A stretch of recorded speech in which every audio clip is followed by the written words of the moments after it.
Good evening, and thank you for joining us for the 18th of 19 candidate forums for the 2021 general elections in the Cayman Islands, being hosted by the Chamber of Commerce in association with Foster's. My name is Mike Gibbs, and I have the honor of being the current president of the Chamber of Commerce. I will also be one of the panelists asking the questions this evening, along with Mr. Nelson Dilbert, vice president of the Chamber. I'd like to begin my opening comments by welcoming Georgetown West candidates Paulina Mcgall Lumsden, Elio Solomon, and Kenrick Webster, and thanking them for accepting the Chamber's invitation to participate in this forum. Fellow candidate David White tendered his apologies. Your willingness to appear on this platform demonstrates to voters that you take the democratic process seriously and are ready to respond to a series of questions on the top issues as identified by a recent online Chamber survey. More than 400 responses and more than 200 questions have been submitted via the survey, and these will help to frame the questions for this evening's forum. There is certainly not enough time to ask all the questions, but we will do our best to cover the topics that have been identified as the most important to the Cayman Islands and the Georgetown West constituency. When the Chamber was established in 1965, the goal was to create an organization that supports, promotes, and protects the interest and welfare of its members and the wider community. Being nonpartisan, we have hosted forums every election year since the 1988 election. So for 9 elections, we have provided members of the community with an opportunity to hear from their candidates and educate themselves before Election Day. These forums have taken weeks of planning and preparation, with all the credit going to the hardworking Chamber staff, but would not have been possible without the financial support of our sponsors, Foster's, Affinity Recruitment, Bodden's Legal and Corporate, and DART. So a very big thank you to them. I would also like to extend a wholehearted thanks to our media partners, Cayman Mile Road, Cayman Life TV, Radio Cayman, Government Information Services, and ICCI FM, for agreeing to broadcast tonight's forum. It is the first time that we have live streamed the forums on the internet, and we hope that this new format will enable even more people to watch them in the comfort of their home. It is now time to begin this evening's forum. I will therefore turn the proceedings over to Mr. Will Pinot, CEO of the Chamber, who will serve as this evening's moderator.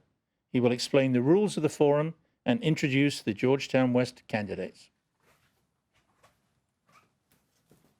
Good evening, candidates. Good evening. So the rules for tonight's forum are as follows. Each candidate will be asked a series of questions, and you'll have 2 minutes to answer if you choose to do so. Each candidate will be allowed to answer the question without interruption and is free to differ with an opinion or position of another candidate during your allotted response time. We're asking that each candidate deals solely with the issues, and at the conclusion of each of the forum, that each candidate will be allowed a 2.5-minute closing statement. I'll now introduce the candidates for this evening. We'll begin with Paulina Mcgall Lumsden.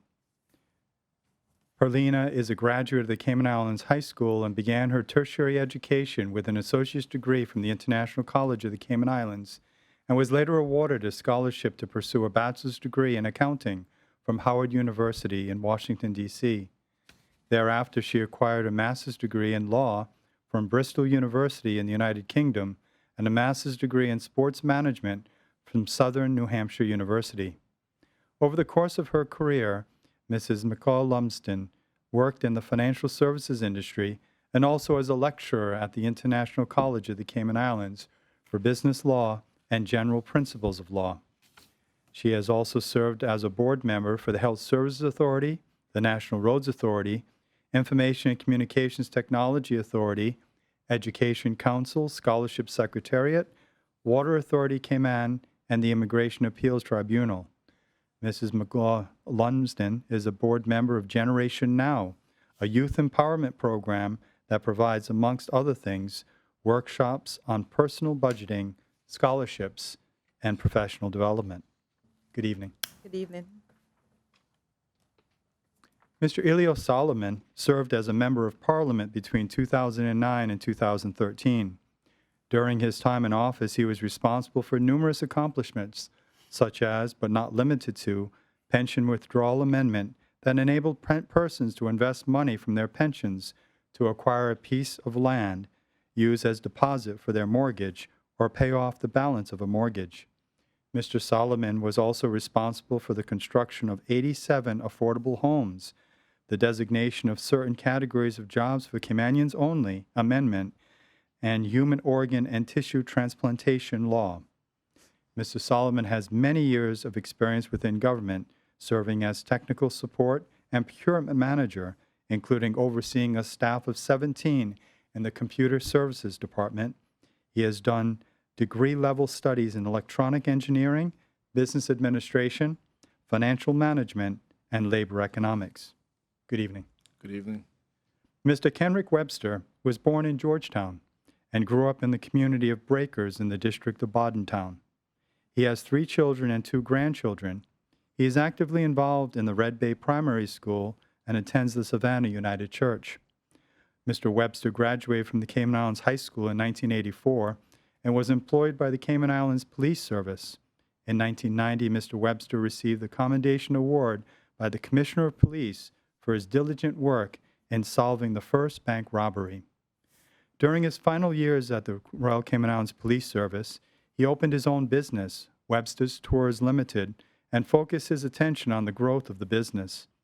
Mr. Webster has served on the Cayman Islands Government Public Transportation Board and served as a Director of Transportation for the Cayman Islands Tourism Association. He also supports many nonprofit organizations. He was awarded many sponsorships, has awarded many sponsorships for education, and continues to sponsor lunch program for children. In 2015, the CICA International University and Seminary conferred upon him the degree of Doctor of Philosophy, Humane Letters, honoris causa. In 2018, he was awarded the Paul Harris Award by the Rotary Club of Cayman Islands for his contribution to the Cayman Islands community. Welcome, candidates. Now, after I've introduced all of you, we're going to take a short commercial break. And when we begin, we'll begin tonight's forum with the first round of questions. Please stay tuned.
Welcome back to the Chamber of Commerce Candidates Forum for Georgetown West. I'll now turn over the first round of questions. We'll begin with President Mike Gibbs. Thank you, Will, and good evening once again, candidates. Look forward to an evening of interesting discussion. The first question I will address to Ms. Mcgall Lumsden, and that is, what makes you the candidate of choice for the voters of Georgetown West? Thank you for the question, Mike. I think as most of you know, I actually come from a broken family. My mom is illiterate, she cannot read or write, and my father was an abusive individual. But one thing that my mother did not abandon her children. And so when it comes to the idea that we're thinking what makes a good choice for the people of Georgetown West, we have to think that the representative must not abandon the individuals that we call constituents. For me, when it comes to your candidate of choice, when it comes to Georgetown West, you have to think leadership. You have to think that the person heart must be in that job, in that responsibility. I'm not looking for a job when it comes to being a member of parliament. What I'm doing is my passion. What I'm doing is helping citizens of the Cayman Islands. What I'm doing is obviously offering my voice to amplify the concerns and the issues that need to be addressed in Georgetown West. In addition to that, I think we have to understand that Georgetown West is heavily unrepresented at this time. And that's one of the reasons why I'm running in Georgetown West, is to give better representation when it comes to Georgetown West. So I think with regards to leadership, when it comes to passion, when it comes to not abandon the responsibilities that we have as an MP, is why they should make me the choice for Georgetown West. Thank you. Thank you. Mr. Solomon, same question, please. Thank you very much again for the Chamber for hosting this particular program. In terms of Georgetown West, I would like to stress that one of my campaign meetings, I made it abundantly clear that when an individual makes a decision in terms of who they're going to vote for, it's a very serious decision. If you look at the representative that they have now, they have spent somewhere between $576,000 and $610,000 for that person to represent them. In doing all of my tours throughout Georgetown West, many people complain that they have not even seen the representative. And I can respectfully submit that he has done arguably nothing in the constituency as well. But you have paid a high price in terms of finances, and most importantly, you've paid a high price in terms of 4 years gone off your life. In particular, when I walk around Georgetown West and see that many of those persons are elderly individuals, the least thing that they can afford is to use or waste another 4 years of their life. And your decision is going to be a very important one. If you look at my background, I too come from a very disadvantaged areas. I understand the issues. But not only do I understand the issues and make a promise that I can do something about it, I encourage you to look at my background. My background is someone who has been in office, who has the experience, and who has given the proven results of that. For example, as has been mentioned, I provided pensions for people to be able to withdraw money from their pensions to build a house, buy a house, and pay off their mortgage. I built affordable homes, something that is seriously impacting my constituency, especially for the elderly and for the young, who needs homes, and now you can't get it for less than $300,000. So if you're looking for a candidate that's not just making a promise to you, but at the end of the day has already proven to you that he can deliver, and I'm not jumping around, by the way, from constituency to constituency. I've dug into Georgetown West. This is my second run, and I'm there for the full course. Vote for someone who has the experience and the proven results. Thank you very much. Thank you. Mr. Webster, same question, please. Thank you. I am running for Georgetown West, and I feel that I'm the selected candidate because I've seen the disparity between the have and the have-nots in our community. The have and the have-nots, soon we'll have no have-nots in this country. Our young people are having challenges when it comes to getting a good education and employment. Therefore, I want to give them opportunities, and I also want to give them, most of all, hope. I have served as a member of the Royal Cayman Islands Police Force with distinction for approximately a decade. I am the owner and managing director of Webster's Tours, which have been in business for approximately 30 years. That gave me the ability to serve our community by many sponsors that I've done within the community, sponsoring free transportation for bereaved families since 1999. I've also been sponsoring many lunch programs throughout the schools, over 40,000 composition books throughout the island, including Cayman Brac. I've been awarded the Paul Harris Award, as you heard earlier on, because of the tremendous amount of community work that I've done, not only with Rotary, but with the Children and Family Services, by providing free transportation during the year for our senior citizens, especially during the month of Senior Citizens Month in the month of October. I feel strongly that with my managerial experience of managing a team of 35 employees for the past 30 plus years, I am capable, also with my experience in the Royal Cayman Islands Police Force, working alongside the Drug Enforcement Administration and also the Metro-Dade Police Department, and having law enforcement in maritime law. It gives me a wide experience, not only locally, but internationally. I've seen where our community has many challenges. I want to meet those challenges. If I'm given the opportunity by the people of Georgetown West, I will meet those challenges. You're looking for a candidate that has demonstrated that they have actually done work in the community, and I've done that work in the past few years. Thank you. Good evening again, candidates. Good Appreciate you coming. The next question is going to be for Mr. Solomon. It's going to touch on some national issues. Keeping Cayman safe from the COVID virus and reopening the economy are among the top issues that will confront the next government. What other major issues or concerns do you intend to bring to the table for the new government to address? Well, I definitely believe that some of the major issues in my constituents, as well as national issues, has to deal with cost of living. Cost of living is a major one. And we also have to be able to provide jobs, and that in terms also equals better jobs. And we need to work on diversifying the economy. And I definitely have plans to do that, and I'm pretty sure that you'll probably be asking questions to help clarify some of those things. But I have solutions for cost of living, and I'll just throw out some of those. I think that when you look at housing, housing is a major issue impacting this country. We have at least 375 applications right now just for affordable homes. Young persons and the elderly in particular can't get into a home for less than $300,000. While I was in office, I constructed homes with a consortium of businesses that allowed 2 bedrooms to be built for $75,000 and 3 bedrooms to be built for $90,000. It can be done, and if I'm given the opportunity, I'll do just that.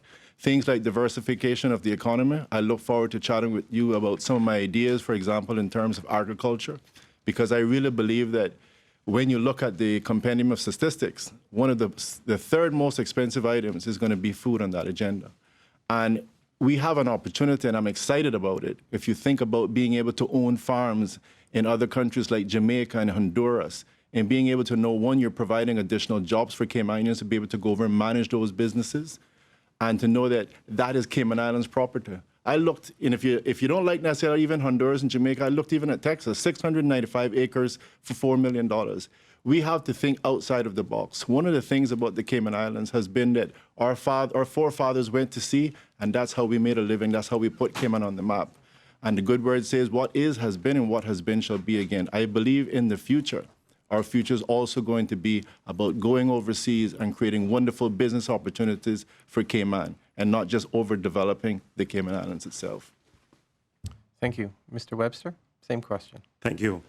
It's my intention to address the issues of the people of Georgetown West, but equally for the national issues, I think the most important national issues is addressing the health care, things that are giving us and causing an expense on the individuals within the island, not necessarily Georgetown West. So healthcare is the top of my list. Education is important. Education in all facets, because education brings about a holistic environment, reduces crime, it brings about awareness, so it has different facets. So the education system is near and dear to my heart, so I want to make sure that the education system is improved. We've had, over the past 20 years, we've had many educators. We've had, currently we still have educators within the system. We've even had the premier who has been in charge of the education system, and nothing substantially has been done that you can say that there has been a success with education. I think it's about time that we owe our young people and the Cayman Islands a better future, a better pathway for success. And the only how we're going to do that is to have responsible leadership that can manage the education system, that understands from the ground up. It's just like building a house. If you don't have the foundation correct, you're not going to get a finished product. You can change the roof, but you can't change the foundation. So it's important that we make sure that our young people are tested early to make sure that they have been identified for dyslexia and other physical challenges before they go through the system, because the system currently is failing our young people, and I cannot afford to have that done and continue to be done, especially in this 21st century, when we as a community have to be very competitive with not only with our destination, but in the international market. Thank you. Ms. Mcgall, Lumsden, same question. There's so many issues and concerns that we are facing as a country. We're at a crossroads where everything is in a crisis, whether it's environmental crisis, cost of living crisis, housing crisis. But the thing that I would like to focus, or the issue of the concern I would like to focus on, is traffic congestion. And why traffic congestion? Because it obviously is impacting the quality of life that we live within the Cayman Islands. There's no reason or rationale why we as a developing nation is in a situation where we're encountering traffic congestion at the levels that we are in this society. And like I said, there's no reason also that individuals have to get up at 4 a.m. in the morning in order to get to school. What is that doing? Children now have to eat in their parents' car, fall asleep, do their homework. And so with the negative impacts that it's having with regards to quality of life, it's deteriorating the family structure. So that is something. Of course, we're going to ask, what are the solutions? The solutions are, do we have to implement a robust transportation system? Do we have to go to flex hours? Do we also have to speak and have dialogue with regards to the private sector to go to a 3-day, 2-day work day week? Because obviously, at the end of the day, it is about trying to alleviate and work with the private sector as much as possible to bring these issues and solutions pertaining to these issues. But also, like my opponent has said, housing is a major issue in the Cayman Islands. We have got to provide adequate housing, especially for young people who don't feel that they can actually own a piece of their own paradise. And what are the solutions for that? There's various different solutions. Do we have to acquire more crown land in order to provide housing for young persons? And obviously that's going to be within their budget. So we have to look at that. Do we have to have private and public sector dialogue with developers? Absolutely we do. Because what that's going to do, if concessions are passed on to these private developers, we can then pass that on to young Caymanians who are, like I said, is just trying to own a piece of paradise that belongs to you and me as Caymanians. Thank you. Thank you very much. For the third question, starting with Mr. Webster, and this will be focusing more on your constituency priorities. The question is, what are your plans or ideas to improve Georgetown West for its residents? Georgetown West has many different issues, but the major concern for Georgetown West is in some areas, especially in the Windsor Park area, we have low-lying areas there, which requires drainage. I want to make sure that those areas that are in need of drainage, that they get this sufficient drainage in those areas. But importantly, the whole entire Georgetown West needs to be safe. Safety comes in 3 different parts. Safety with commuting. I want to make sure that the sidewalks that are the current sidewalks are upgraded. They have not been upgraded since they have been installed. There are some roadways that need additional sidewalks. I want to make sure that those sidewalks are placed for persons who go through and live there in Georgetown West, and also people who commute to work within that vicinity. Lighting is another issue that part of safety. There's many areas of Georgetown West that needs lighting. That's important. Speed bumps. Speed bumps are necessary to be placed, especially along Maple Road, some parts of Windsor Park. Because of the traffic congestion within the country, persons are diverting to avoid traffic in the mornings, especially in the mornings through these areas, and they're speeding at excessive speed. So to ensure that the safety of the people of Georgetown West, I want to make sure that we have speed bumps within those areas so that we can reduce the amount of speed and keep the people in Georgetown West safe. Thank you. Thank you. Ms. Mcgall Lumsden, same question, please. I've had the privilege of actually canvassing and being in various different neighborhoods within Georgetown West. And probably the number one concern with regards to Georgetown West is flooding. And at the end of the day, we have to establish or try to ascertain a proper area drainage plan for Georgetown West. Once we ascertain that, the solution can then be, do we have to implement much more drains when it comes to Georgetown West? Do we have to increase the size with regards to the drains? Because as Kendrick has identified, we have low-lying areas in Georgetown West. And it's not just Windsor Park, it's the entire Georgetown West that is obviously encountering flooding. But in addition to that, in canvassing Georgetown West and being involved in the neighborhood of Georgetown West, another thing is that our elderly is heavily abandoned when it comes to healthcare and various different accessibilities when it comes to those individuals. So what I want to do and what I want to encourage is definitely how can we facilitate and make their lives, their quality of life, so much better than what they are. They are forgotten. Funny enough, I don't know how that has happened, considering that they have helped build this country. And so the emphasis must be on the elderly, and the emphasis must be on the floodings. In addition to that, various different areas in Windsor Park are encountering speeding. And what that is doing is a number of kids are not able to go out like how we did and play in the neighborhood and have that bonding moments. And we need that. We need to bring that back into the neighborhood. And so I will also attempt to try to implement as much speed bumps as possible so that we can have that human interactions, so that young people can have so much good memories the way that we did. Thank you. Thank you. Mr. Solomon. Yeah, I suppose I would take those things from the softer side or the human side and some of those things from the infrastructure. If I could start, first of all, with the infrastructure. I look at Georgetown West, and I definitely see a lot of the sidewalks that needs to be fixed. Flooding is indeed an issue, and I would like to say that I believe I have a solution for that, because it was one of the things that I was actually involved with while I was actually in office also. I want to be able to see in Georgetown West beautiful bus stops. I want to have those that they're creating solar energy. People can charge their cell phones while waiting for transportation. And I want to be able to see that the roads are going to be properly paved. And as I've said, deal with flooding. And continuing on the infrastructure, again, I talked about cost of living. There are so many people in that area right now that are having to contend with the cost of living issues, which again, primarily is housing. And we can deal with things like solar panels. Right now in this country, no solar panels will be able to be installed until 2022, simply because the government isn't living up to their obligations under the National Energy Plan.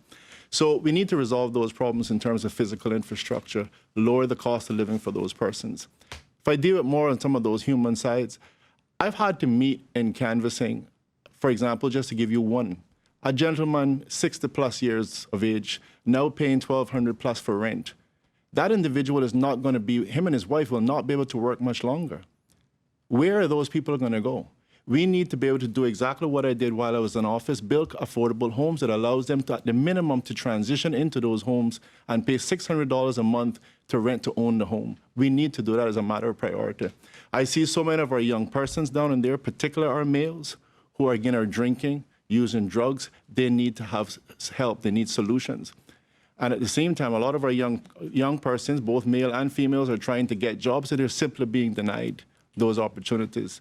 And this is one of the reasons why I was in office, even though it wasn't popular, to come up with jobs for Caymanians only. There are a myriad of jobs that are being sent overseas, and just those jobs coming back home would create wonderful opportunities for our people.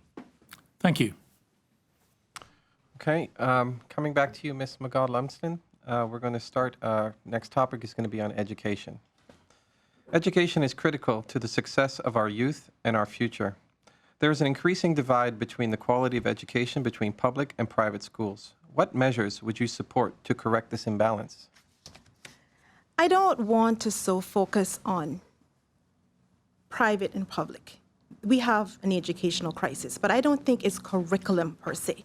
What I do think that needs to happen, Nelson, more than anything, is we have to understand why children are not learning in the public schools. That's the most important thing. And why are children? I come from a broken home. So when I attended school and I was hungry, I couldn't learn. And it's as simple as that. And I come from a broken home where my father was abusive, my father was alcoholic. Am I supposed to then lend my attention to education? It's not a priority for me.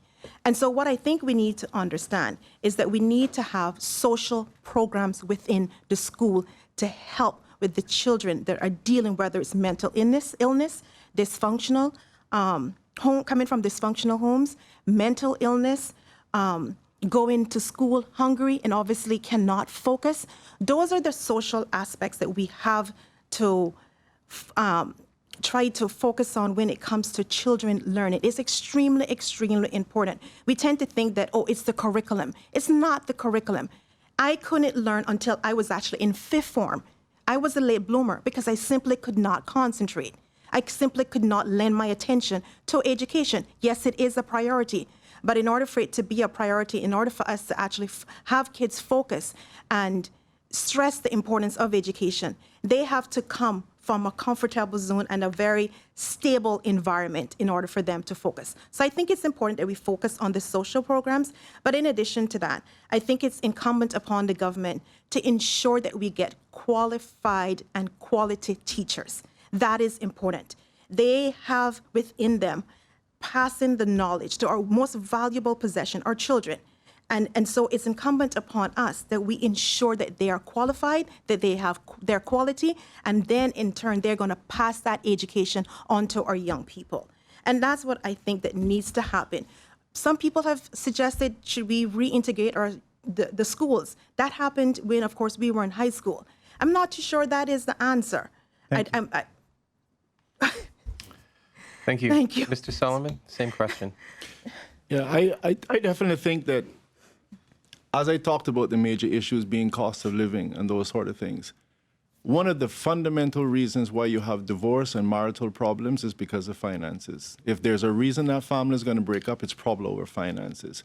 So when I can actually look right now in Georgetown West and see mother, father, son's wife, grandchild living in the same house and facing financial challenges, we know that there's a problem. And you're going to have those issues. When I was younger, I remember having to go on the tenders, and I worked on those tenders, made money, and I used it to buy lunch. And all of those challenges and difficulties, hearing mom and dad argue about mortgages and bills, creates challenges for an individual to be able to learn in the home or learn in school. And again, fundamentally, that's why I think you need to address the whole issue of cost of living and diversifying the economy to create the proper environment for those students, children to be able to go to school and to be able to learn properly. To be able to address specifically your question, I definitely think that when we separated the schools, we created a major problem.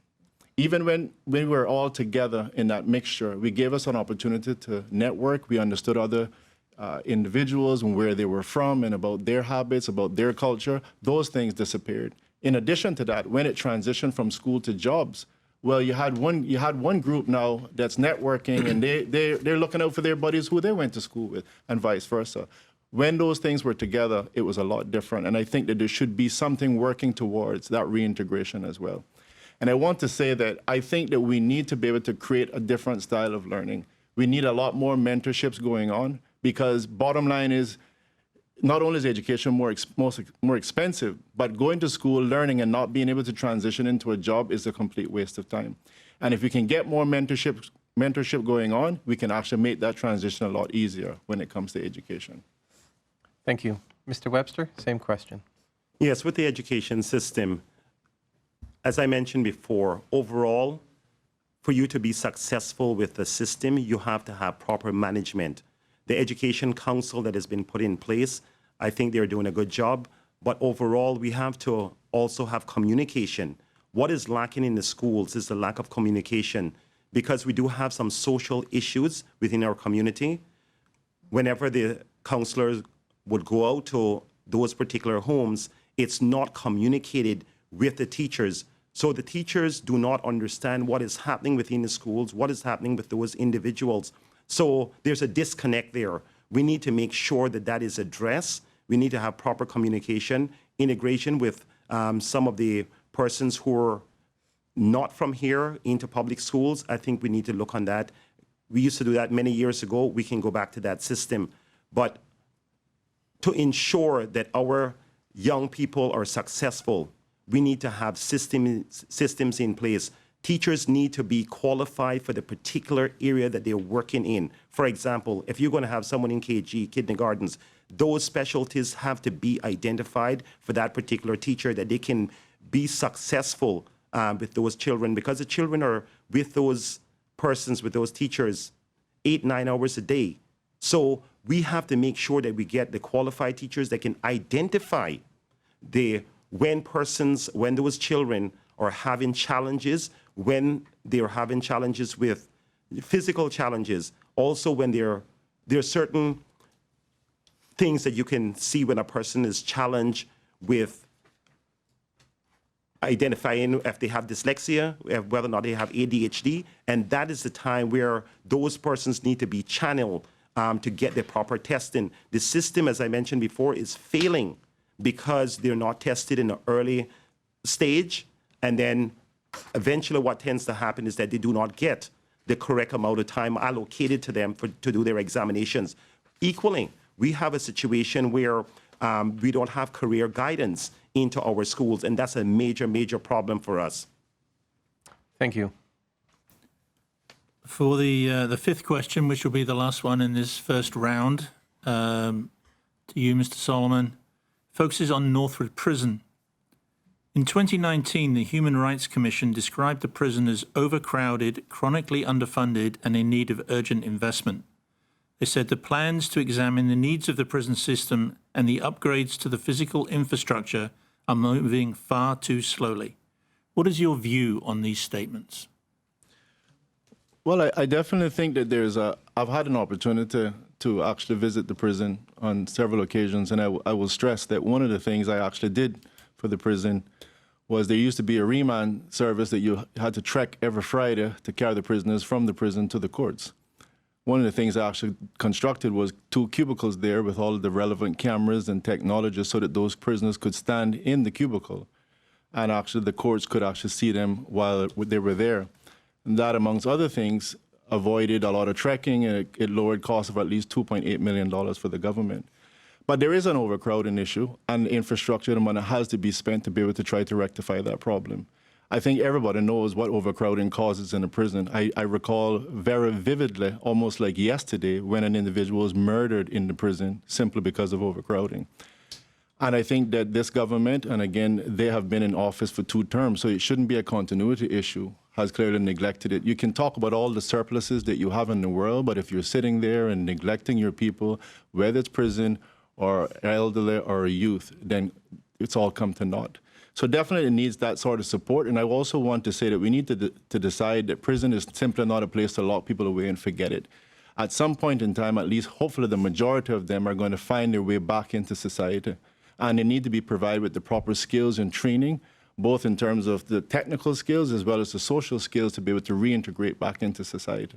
Failing to do that, we've failed the entire country. Thank you. Mr. Webster, same question, please. I agree that the prison has been overcrowded for many years. When the prison was first built, it has been very little expansion done to it. Overcrowding, the pandemic can show definitely by not having the system being expanded, what challenges that they were facing during COVID-19. I would support making sure that the prison get the proper expansion, but the programs that are necessary for the prison is important. We have to look on the type of jobs that are available into our market. We have to upskill the prisoners. We have to have a system that are done in tiers. For example, you'll have like category 1, which could be for prisoners who have serious offenses, and they can be translated into the community as far as being entrepreneurs. But you would have to give them incentives. You would have to have the programs available for them so they can start the programs within the prison. So by the time that they transition, they can be integrated back into society. One of the things is that the prison is being used as a revolving door because of the return of these prisoners. And that is why we also have an overcrowding into the prison. So if we can reduce that by having the necessary programs within the prison system, we would alleviate the crowding, and we would also bring about a better environment for the Cayman Islands by having these prisoners reintegrated. It would assist the families of those persons who have been incarcerated and give them and their children and their families hope. Thank you. Ms. Mcgall. Well, I agree with the statement. Let's face it, at the end of the day, the majority of prisoners have minor offenses. And with those minor offenses, what we need to think about is how do we rehabilitate prisoners, and how do we actually have them reintegrated into our society? Because what's happening is that these criminals go out in society, and because they can't make a living, that's the issue. They cannot get a license, a trade and business license, hypothetically speaking, just to obviously own their business, or car wash business, because they have that criminal offense on their record. And so what what happens? If I can't get a job, if I can't own my own business, what am I going to do? I'm going to create and do another offense or convict myself again. And therefore, that is what's causing the overcrowded in the prison system. So I think what we need to focus on more than anything is definitely rehabilitation and definitely removing some of the criminal convictions on these individuals' records so that we can actually upskill them, we can train them and have them be part of society. And actually that's going to actually be more than an asset to the society. And that is what we need to do. Thank you. Thank you, Candace. Gone through the first round of questions. When we return after this break, we'll begin the second round. Please stay tuned. Feed the family for less with Foster's Pick 5. Choose from a range of meats including chicken thighs, pork chops, ground meats, beef stir-fry, sirloin steaks, and more, and only pay $19.99 for any 5-packs. The meat is always fresh and never previously frozen. It's the perfect way to stock up for the week. That's dinner sorted. Look out for Pick 5 in the meat department at all Foster's supermarket locations. Foster's, better value because we care.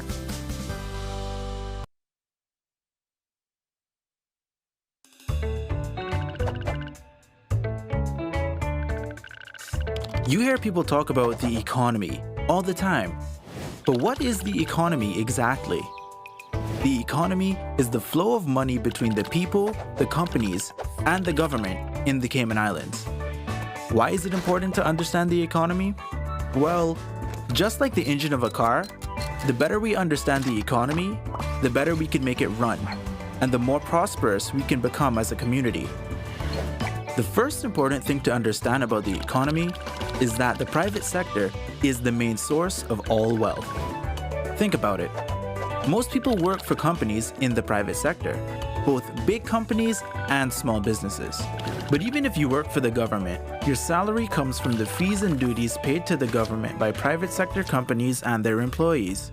That's why we call the private sector the prosperity engine that powers our economy and drives the country forward. When business is booming, companies have more money to spend on salaries, bonuses, and promotions. Employees with more money buy more products and services from other businesses. All those people and businesses spending money generates revenue for the government, which pays for important services like education, roads, emergency services, and care for the elderly. So when the private sector is doing well, everyone does well. But when the private sector isn't doing well, like during a recession, the money dries up and everyone suffers. So when you hear people ask, how do we make our country more prosperous? The answer is pretty simple. Grow the economy. After all, you can't get more money from a system that isn't making more money. That's not economics. That's just common sense. In this video series, we're going to take a closer look at our economy to see how we can fuel our prosperity engine and how to make sure everyone benefits. For now, thanks for watching, and remember to share this video with your family and friends so they can learn more about our economic prosperity engine.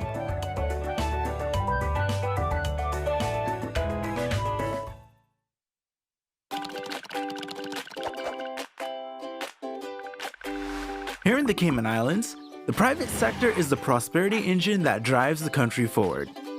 Just like a real engine.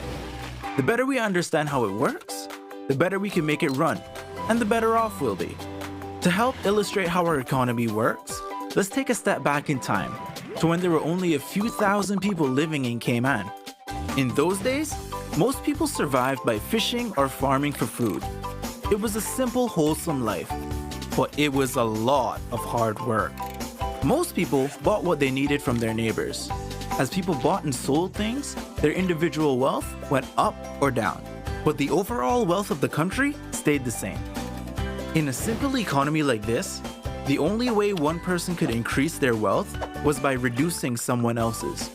In order to increase the overall wealth of the country, one of our Caymanian ancestors would have to sell something, a product or service, to someone somewhere else, and bring that money back home. In other words, we would have to export something. In those days, our biggest export was labor. Men worked overseas or on the seas and brought the money home, thereby increasing the total wealth of the country. Although the economy is much bigger and more complex today, These same principles still apply. Every time a company in Cayman sells a product or service to a customer overseas, the overall wealth of the country increases. Once it's here, it flows around the local economy between the government, the people, and the companies, and becomes a part of our society's wealth. The two biggest sources of income for our economy today are financial services and tourism, often called the pillars of our economy. Tourists come here and spend their money. So all of the tourism companies like hotels, restaurants, buses, Stingray City Tours that make sure our visitors have a great time are helping to increase the wealth of our country. Just like tourists, clients of financial services firms come here and spend money too. So all of our financial service companies like insurance companies, fund administrators, lawyers, and accountants that facilitate investment transactions for people and companies around the world bring money into the economy and increase the overall wealth. The point is, if we want to increase the prosperity of our country, the best way to do that, in fact, the only way to do that, is to grow the private sector. In particular, the companies at the front lines that bring the wealth here from overseas in the first place. In the next video, we'll talk a little about how money moves around the economy. For now, thanks for watching, and remember to share this video with your family and friends so they can learn more about our economic prosperity engine.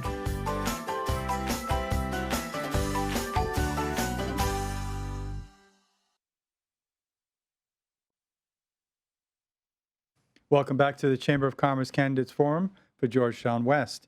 Finished the first round of questions. We're going to begin the second. And to pose the first question, we'll turn it over to Chamber Vice President Nelson Dilbert. Thank you, Will.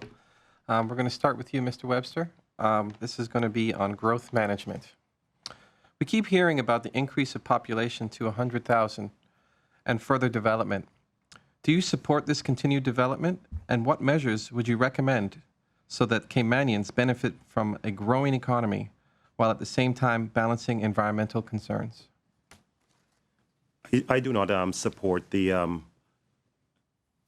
expedience of a 100,000 population persons to bring up our population. I think that is not responsible. I think we need to make sure that we have a comprehensive plan before we try to push too many people within the country, because we're going to have situations on our infrastructure that cannot maintain and support that amount of people. Right now, we're experiencing many issues, especially with traffic.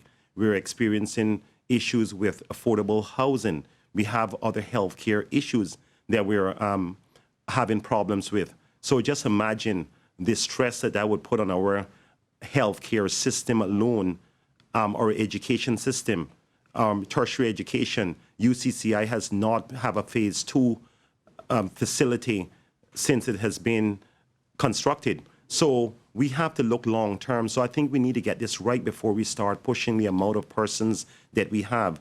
Again, the development and to balance the environment, that goes hand in hand. If you don't manage the product from day one, you're also going to have problems with the development, damaging the environment. We need to identify through that plan, the comprehensive plan, areas that needs to be protected within that plan for our environment, wetlands, historic buildings, historic trees, historic natural resources within that comprehensive plan before we start moving to a major influx of more people to our society. So I think it's not responsible to do that at this time, and I would like to see a comprehensive development plan done before that.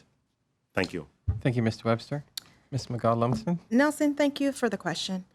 I think if we could take a page out of Dart book, we'll be in good standing. And what I mean by that, we have to plan. The first question that we need to ask ourselves, and the government to actually ask themselves, is do we have a national policy in place similar to Vision 2008? Once we have that plan in place, we can then identify what infrastructures are required. Even if it's on a yearly basis, we need to have a plan in place. Once we have that, we can then identify how are we going to grow the economy? How are we going to grow when it comes to development? Schools are stretched as it is. Healthcare is stretched as it is. But if we have that national policy or national plan in place, it's going to allow us to better facilitate what is required. I am not in support of the growing the country to 100,000. Like I said, we're going to have enormous impacts when it comes to traffic congestion that we're dealing with already. We're going to have enormous impact on our healthcare system, on schooling. I mean, it's just a number of things that just does not go. And I don't think that we should be thinking about growing our population to 100,000 people at this time. But what we do need first and foremost is to have a national policy plan in place so that we will know exactly what the intentions are for this country within the next year, the next 2 years, or the next 3 years. Thank you. Mr. Solomon, same question. Well, first and foremost, I believe that whatever growth we have, whatever benefits we see as a country, it has to translate into benefits for our people. And unfortunately, right now, I think if anyone came to you and said that they were having difficulties building a 2-bedroom house and couldn't manage that household, the last thing you want to do is give them an opportunity to build a 9-story building. And I think that's the situation here. Will Cayman get to a population of 100,000? Without a doubt, at some point in time, we will get there. But to be artificially working to inflate that, and you can't manage the problems that you have now, I don't think that's the right move. I remember being in office, and let's just understand this. If Hurricane Ivan, luckily it passed by and we didn't have any casualties, but if Hurricane Ivan had killed 100 or 2,000 people, and it was very possible, we would not have even had the place to bury the dead. And we did not even have the legislation that allowed the government to have a mass burial. There is such a gross lack of planning in this country that the last thing the government should be talking about is exacerbating the problem by adding more and more people to the population. We have Caymanians that are already falling behind between the cracks. As we mentioned, can't even get an affordable home. What the government has just done, and here's the irony of it, when I was asked to bring in the pension amendment that allowed people to invest in their country by owning a house and owning land, the now premier argued with me that that was irresponsible. Well, 3,000 families have benefited, and it's doing pretty well. But what they did with the pension dispensation, well, it might have helped some people, but I can tell you, it is going to create a major problem, and I can't stress it enough. It is going to be a major problem in the next couple of years, just in terms of retirement. So I think COVID-19 should do one thing. It should hopefully allow us to be able to say, you know what, let's take stock and let's see what we can do to tighten up this ship, get greater efficiencies and effectiveness of service. And am I a business person? Absolutely. I have wonderful ideas that I think we want business to grow, we want our people to grow. But at the end of the day, if we can't manage what we have now, let's take stock and let's see if we can get that in order first before we try to go anywhere else. Thank you. Ms. Mcgall Lumsden, the next question is to you first. Focuses on Georgetown West development. Would you support increasing the heights of buildings in Georgetown West to accommodate more multi-story residential buildings? If yes, where would you position those buildings in the constituency? As you can tell, this is a specific question for the Georgetown West constituency that came from our forum. Well, we see what has happened with Finn on the South Church Street. And so at this time, I can't say that I'm going to lend any support at all when it comes to increasing the heights of any building in Georgetown West. We have to be mindful exactly who are we developing for. We are overdeveloping the Cayman Islands. And while we're developing, one must take in consideration, is it sustainable development? And what do I mean by sustainable? Yes, we must continue to grow as a country, but not at the cost of future generations. And that's as simple as I can put it. And no, at this time, I do not encourage any increasing of the heights of buildings in Georgetown West. Thank you. Mr. Solomon. Well, I would have to say that, first of all, you know, I would welcome the opportunity for a more empirical sort of survey to be conducted in Georgetown West. But I can tell you from canvassing that I do not believe the people of Georgetown West, either on the west or the east side, is in favor of any more construction of large high-rise buildings, etc. That's definitely the feedback that I'm getting. And if you actually look at Georgetown West, there's and the entire Cayman Islands probably, but Georgetown West, there's already inadequacy in terms of parking. So if you're going to talk about, increasing the height of those buildings, which means you're having much more people stacked on top of each other, where are they going to be parking? Transportation is a major issue in this country. And I hope to be able to touch on that later on. But in short, in the absence of any empirical study and based on what I've canvassed and based on what I can see on the ground in terms of lack of resources, lack of parking, I don't support high-rise buildings in Georgetown West. Thank you. Mr. Webster, same question, please. Thank you.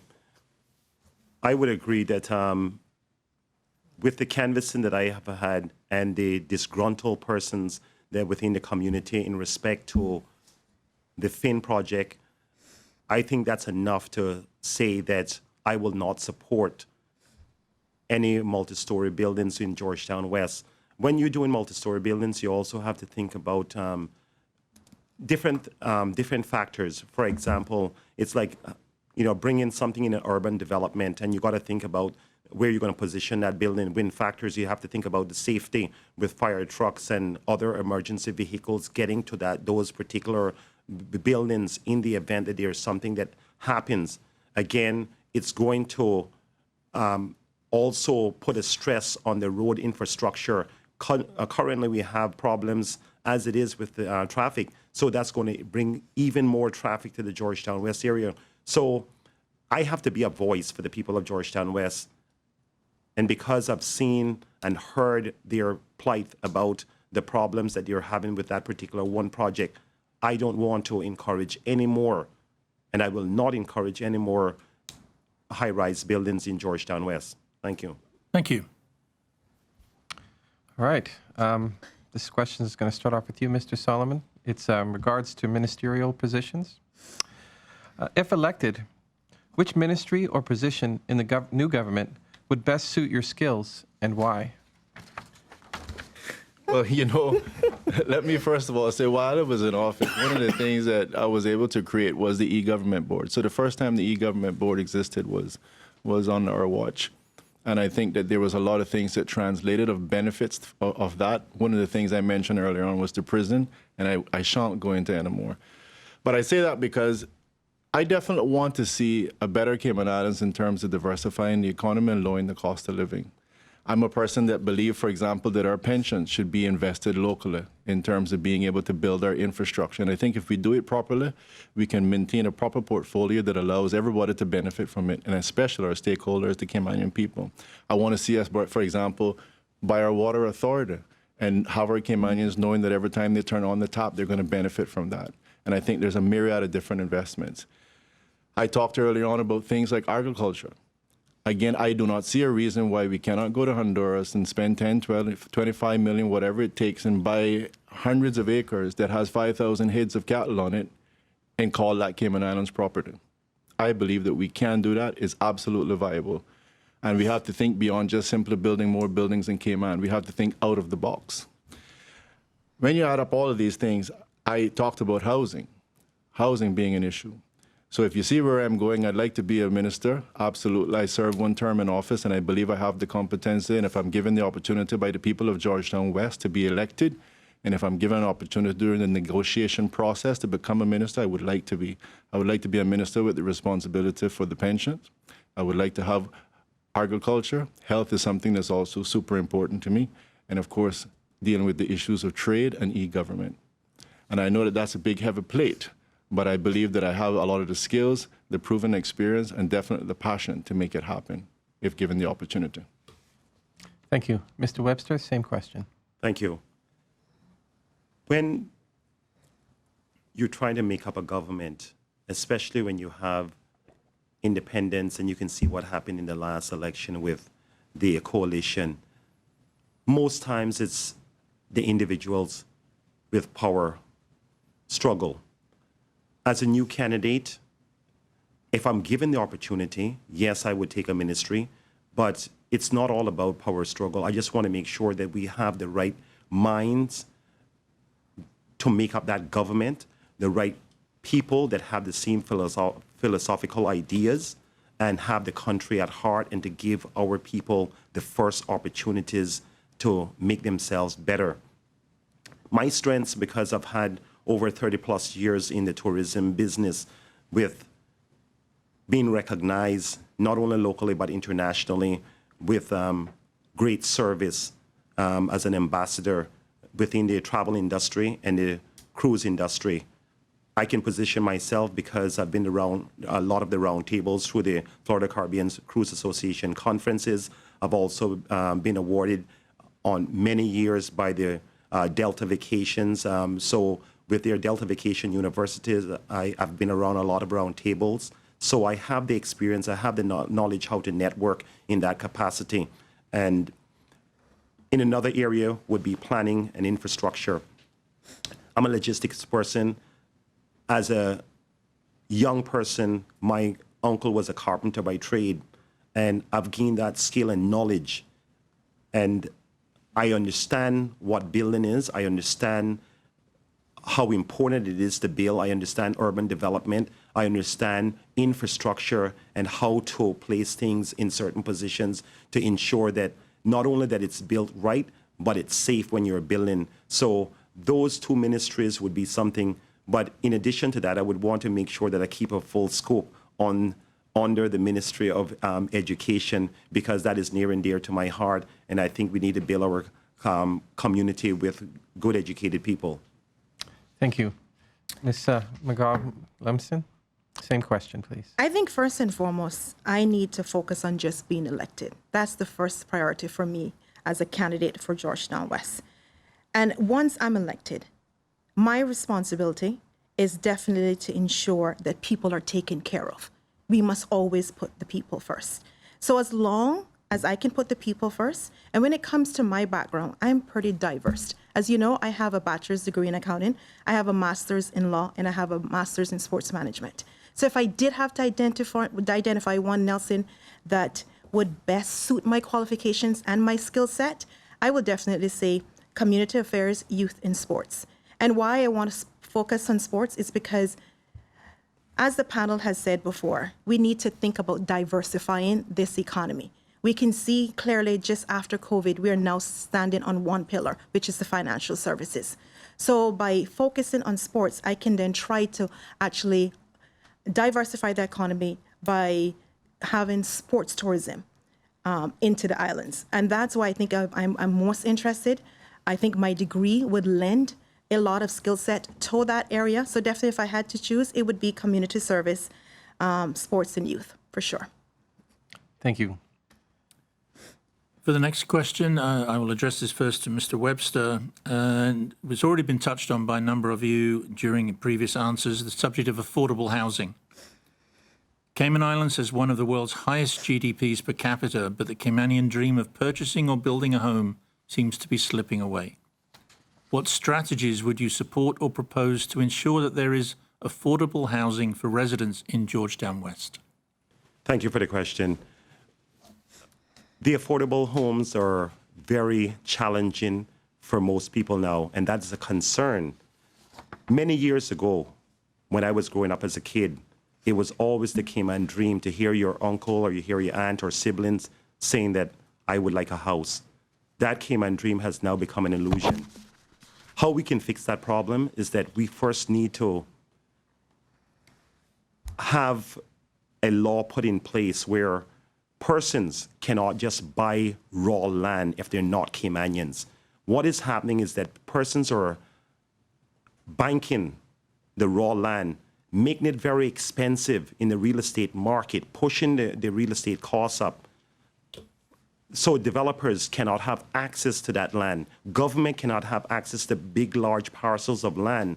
And that is what is driving up the cost. So until we can get that done, we're always going to have a situation where the price of affordable homes are not affordable. They're going to only be affordable for those that have and not the have-nots. So we need to change that gear. People can sit in their office in, Brussels, wherever, and they can just, wire the money and have, hundreds of acres of land being purchased. And you just keep it there sitting, not developed for many, many years. And that is a major concern when it comes to affordable homes. So I would like to see that change to give our people the opportunity of bringing the affordable homes to a much lower cost. Thank you, Ms. Mcgall Lumsden. Well, let's start with the background, how we got here. We literally got here because, like Kendrick actually said, there are investors in various different geographical locations throughout the world that literally can pick up the phone and acquire a piece of property in the Cayman Islands. And so when you're talking about millionaires and billionaires who are investing here, they, of course, can pay whatever amount the developers are asking for. And so that's driving up the cost for young Caymanians and Caymanians themselves. So what I do propose is, one, government need to be very vigilant and very aggressive when it comes to acquiring crown land within the Cayman Islands to try to build as much affordable homes for young Caymanians and Caymanians themselves. And in addition to that, we need to lend resources into the National Housing Development Trust so that they can obviously build more affordable homes within the Cayman Islands. But I alluded to this earlier. Dialogue must now be entertained between the private developers and government themselves. And what that's going to do is government saying to them, okay, I'm going to give you various concessions or a certain amount with regards to concession. That concession can then obviously decrease the amount of a purchasing price for a young Caymanian or a first-time owner. We have to think about lending concessions that's beneficial to our community and continue to put the people, or they haven't in this instance, put the people first when it comes to individuals, the voters, and the people of the Cayman Islands. That's what we need to do. In addition, we need to think about increasing the stamp duty for foreign investors. I wouldn't say ban them altogether. That's not something I'm going to agree to. But I think you would be surprised the number of foreign investors that come to this island are on the phone, and there's no stamp duty that's related to housing. We need to think about increasing that number significantly, and so that that stamp duty can be lent to other resources such as education. Thank you. Thank you. Mr. Solomon, same question. I recognize years ago that we have a challenge, despite the fact that we have a high GDP, as the question suggests, that there were problems for Caymanians to be able to save a certain amount of money to be able to even get the deposit necessary to get that loan or mortgage from the bank, which is where the majority of Caymanians will fall, in the ability to get a mortgage, but difficulty getting it, which is why I introduced the pension amendment, allowing persons to be able to draw up to $35,000, and it has worked. And let me just say, I think that the contractors out there, is only reasonable that they're going to try to market themselves in terms of their construction to persons who can afford it. And if they can sell the $300,000 homes, that's what they're going to do. But it also means that government has a responsibility, while they capture that part of the market, to deal with the section of the market that cannot afford a $300,000 house. And this is one of the things, as I mentioned before, that I did while in office. We had a consortium of contractors that were able to build affordable homes. So it's proven that you can build two-bedroom homes, really nice, beautiful homes, for $75,000 for 2 beds and $90,000 for 3 beds. And I definitely think what we need is we need to perhaps reduce some of the sizes of the lots, but I think those homes are actually viable and they're doable. I mean, if you even go to Georgetown West and Smith Road Villas, there's not a lot of land there, but the houses are really nice that was built by Mr. Frank Hall. And at the same time, the lots of land are small. So those sort of environments, I think we can actually construct today and allow Caymanians to transition into those homes at very affordable prices. I want to say that while I was in office as well, one of the things I did was actually pass, when we were increasing stamp duties within the Zone A, I actually passed a piece of legislation that was going to allow a lot of those monies to be able to go to the National Housing Development Trust to be able to be used specifically for housing. Unfortunately, it hasn't happened. But if I do get a chance to serve again in office, I'm going to make sure that it does. But either way, in short, I definitely think that everything is there to actually facilitate us being able to build these affordable homes. We simply need the people that has the know-how, the tenacity, and the will to make it happen. Thank you.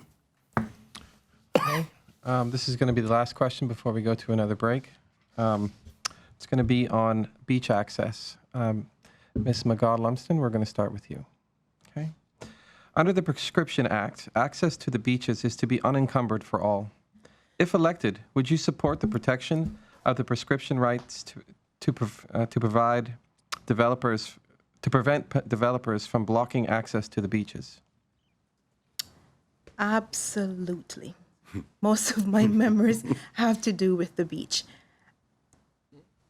It is incomprehensible that we are allowing these things to happen in our society that belongs to us. And it really is that simple. Do I support it? Of course. Because at the end of the day, when it is actually in the law, but in addition to that, these amendments was brought on the floor, I think it was the end of 2020. But because of political pressure, they abandoned those amendments. Why is it that one can think that you can come into this country and not expect that indigenous Caymanians and Caymanians in residence must not have access to the beach? So of course, if elected, I'm going to go by all means to protect when it comes to the prescription rights, to prevent developers from blocking any access whatsoever. Because as Caymanians, as citizens, we have a right to be here and we have a right to have access to those beaches. Thank you. Mr. Solomon, same question. Well, I can probably try to make this one a short one. Right? Let me just tell you, first of all, everyone in this country, every single person living in the Cayman Islands deserves to have access to the beach, especially the Caymanians. I am tired. This has been an issue that's been going on for long, and it's just one of those perfectly simple examples of how government after government just has not made it a priority because their people are simply not a priority. I actually 100% subscribe to the fact that we need to make it a prescriptive right. And these individuals, and there's very few, I don't think it's everyone, but anyone blocking these ways, with trunks and chairs and everything that's encumbering persons getting access to the beach, they need to be levied with some seriously high fines. And honestly, I mean really heavy fines. My mind starts at 100,000. I want to see serious action taking of persons who are blocking the beach. It is a complete contempt for the people living in these islands, and especially Caymanians, blocking access to the beach. Now, that said, I want to make sure that I stress on the side that Caymanians or anyone visiting the beach, let's be respectful to other persons as well. Make sure there's no trash being thrown around, but at the same time, don't block access to the beach for my people. I'm not going to tolerate that. Well, thank you. Mr. Webster, same question, please. Make your show. Definitely. The beach is something, the beach access is something that has been fought with between developers and the residents, and this has been going on for too long. We need to stop that. We need to ensure that before developers can develop their property, that there's a prescribed, in law, there's a prescribed access by width, dimensions, and it must be fenced off and pretty much paved partially down the beach access. So, and even if you have to go to a point where government registered that with a block and parcel number to ensure that there's no ambiguity, right? That has to be done because we have been going through this and it's been causing a lot of problems. But not only beach access. I want to think about coastal access. What happens when we have a lot of the iron shore throughout the different parts of the island when you want to fish from the coastal area that are not marine parks? We need to have a plan that we can have access. These need to be identified early before persons develop in those vicinities so that we can give our people access to the iron shore so that if they want to fish, so it's just not beach, it would be coastal access. We also need to look at the easement. We have a lot of easement that has been within the Georgetown vicinity. For example, one that comes to mind quite clearly is the one by Elizabethan Square. That easement should be labeled, it should be marked, because if we don't, at some other point in time, persons can go ahead and just close in on that easement. We need to look at easements and make sure that they are clearly marked and identified so that persons will know exactly that that is an easement area that they can have access to. Thank you. Thank you. That concludes the second round of questions. So when we return, we'll begin the third round. Please stay with us. March in Cayman is hot, but at Foster's, it's frozen. Frozen Food Month is back, and we're giving away 4 $250 Foster's cards. To enter, just purchase any 3 products from the frozen department from now until March 27th. It's that easy. You could grab a frozen pizza for dinner, frozen berries for a morning smoothie, and frozen plant-based sausages for something different. Exactly. Just don't forget to enter online at fosters.ky/frozen food month. Foster's, better because we care.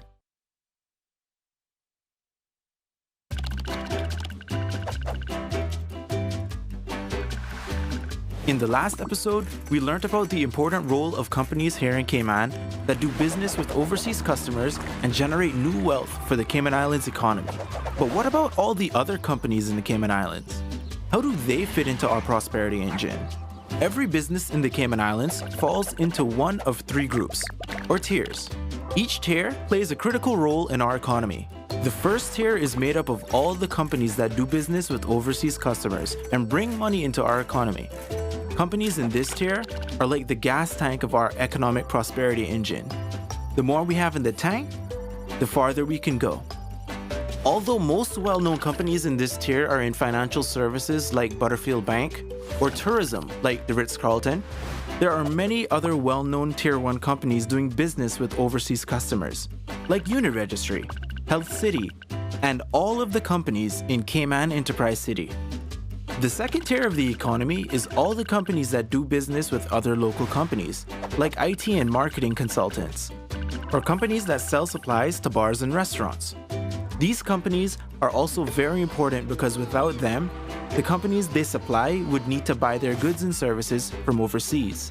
So while companies in Tier 1 bring money into our economy, companies in Tier 2 help keep it here. The third tier is made up of all the companies that provide services to people that live and work in the Cayman Islands. Companies in this tier include supermarkets, dry cleaners, mechanics, gyms, doctors, dentists, architects, house builders, florists, and gardeners.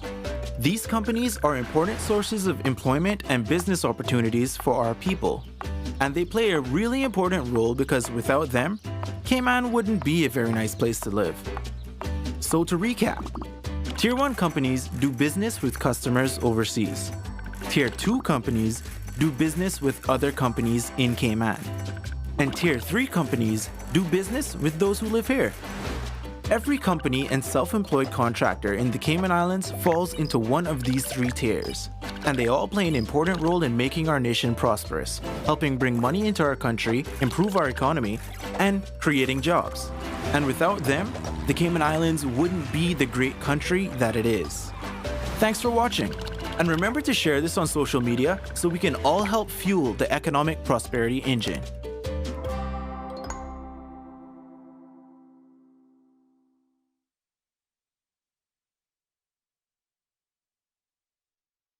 Welcome back to the Chamber of Commerce Candidates Forum for Georgetown West.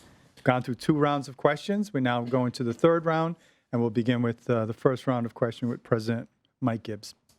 Thank you, Will. This question will address to Mr. Solomon first.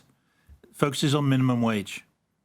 What are your views on the current minimum wage of $6 per hour and the knock-on effect to the cost of living of any future increase? Yeah. Well, thank you, Gibbs, for the question. I mean, first of all, I do my best to try to make sure that a free market can have a chance to operate. I don't like a lot of artificial behavior. That said, we do have a minimum wage. That's water under the bridge. When I was in government, one of the things I did was the cleanup program. Because, again, I don't believe in necessarily just handing out checks, despite the fact that I've been accused of doing that. But I was handing out shovels and rakes and giving people an opportunity to clean up their country, take pride in it, and they actually got a salary for it. At the time, and I mentioned this because I did hear someone mention it at a meeting, but at the time I paid them $10 an hour. And I paid them $10 an hour, particularly because I believe it was a short period of time that they had to work and needed sufficient enough money to make sure they could buy something for Christmas or for New Year's. But that said, in terms of any adjustments to the minimum wage, we have to be careful when we give politicians power over certain things. It just becomes a big campaign effort. I mean, we're seeing it right now, promises of $2,000 if we get back in, but yet at the same time, you don't hear any promise on that $2,000 being used to help upskill or reskill people. I would think it would be very good to take that $2,000 and say, hey, let me get you some training in tiling or plumbing, electrical, rather than just giving away the hard-earned money of taxpayers of this country. Completely ridiculous. So before there be any adjustments in minimum wage, as far as I'm concerned, we need to have the proper studies done. We have a board under the legislation that accommodates that. And if they come back and say there should be an adjustment, negative or positive, then I think we can make a move on it. Thank you. Mr. Webster, same question, please. Well, the minimum wage has been up for review for quite some time now. I feel if we're going to do a minimum wage increase, it should be done by industry. So, for example, you have the financial industry already that supersedes the $6. We have in the construction industry, they have an understanding for carpenters and masons that they're a increased rate more than $6. So I think if we start looking and doing it by industries, then we will be able to change the gear with persons. Persons would probably be interested in going into a particular field because of their remunerations, and it would incentivize them, and we could have the necessary training to put them in that category, especially on areas where we are going to focus on TVET programs. So I think it's important that if we do a minimum wage, we don't just do it across the board, because if we do it across the board, I'm telling you that what's going to happen, if you think that we have problems now with business closing, it's going to be a lot more. The NAU lines will be up to prospect because businesses will be closed. So I would suggest that if we're going to do on the review a minimum wage increase, we do it by industries. Thank you. Thank you. Ms. Mcgall Lumsden. Let me unequivocally say that I do not agree with regards to the $6 minimum wage. I think it's something that needs to be reviewed. I think with the $6 minimum wage, what we did was created a number of persons, including the person in Georgetown West, below the poverty line. And people that are making $6 an hour just simply cannot live a good quality standard of life. It's really that simple. So does it have to be reviewed? Absolutely. To what amount? I don't have any idea what that could be. But I want to say that there's a flip side to that. Should we increase the minimum wage to $7.58? Will that be passed on to you and I as consumers when we go to Burger Shack or other small companies? Companies already are screaming that the cost of living and to facilitate an employee in this country is significant. And so I would have to first and foremost see critical data that will tell me what that minimum wage should be increased to, because I think it has enormous impacts within our society. And yeah, so I don't agree with the $6 minimum wage. Thank you. All right, Mr. Webster, we're going to start back with you. Something that you're probably familiar with. It's the cruise industry. What are your views on the future of the cruise industry of the Cayman Islands? Thank you for the question. The future for the cruise industry, I think it's going to be a while before we see cruise come back to these shores. But what I would like to see a responsible action done in respect to the cruise industry. For many years, we have been putting too many people on our shores, 1.9 million passengers per year. Our infrastructure cannot sustain that amount of passengers. I think we need to look at quality instead of quantity when it comes to the cruise industry. There's many high-end cruise ships that we can attract here to make it much more financial viable for persons who are working in the industry. One of the things that I suggested many years ago when I was on the Public Transportation Board was setting up an authority that would regulate the rates so that cruise lines would not be able to bargain with the operators and drive down the cost of the product that we offer here. For example, Stingray City. I was a consultee back in 2008 on a Vision 2008 with Mr. Chris. The operators who were into that room doing Stingray City at the time was making $25 per person on each trip. And 10 years later, they were making $10 a head, right? Because the cruise industry came in and they used a formula to entice them to drive the price down. But if you set up an authority, this authority would be able to regulate the rates depending on the category. For example, if you have horseback riding, everyone who's going to offer horseback riding come around the table. They come up with a minimum rate, and that rate would be what would be used. the cruise lines would not be able to use any operator that is not approved by that authority. So they cannot go to the port to pick up passengers. So this would be a way for us to make sure that we're getting top value and our people are treated right. Thank you. Thank you. Ms. Mcgall, Lumsden? Cruise industry, I think it'll be a while before that is obviously open. But what I think we need to do, are we getting value with regards to the cruise industry? And is it trickle down to Caymanians? That's our main concern, because at all times, again, we have to put the people first. But on the flip side of that, if we're not getting value or very little value, do we then think about increasing a significant or having a significant number of stay-over visitors? That's where we actually are generating revenue within our country. And so, although I think it's going to be a while before the cruise industry does open, in addition to that, I think when it comes to the cruise industry, we have to think about the environmental impacts that it's having on our country, whether it's in marine parks or whether it's actually on pollution. It is having significant damage to our environment. And that is, in this day and age, we have to think environment.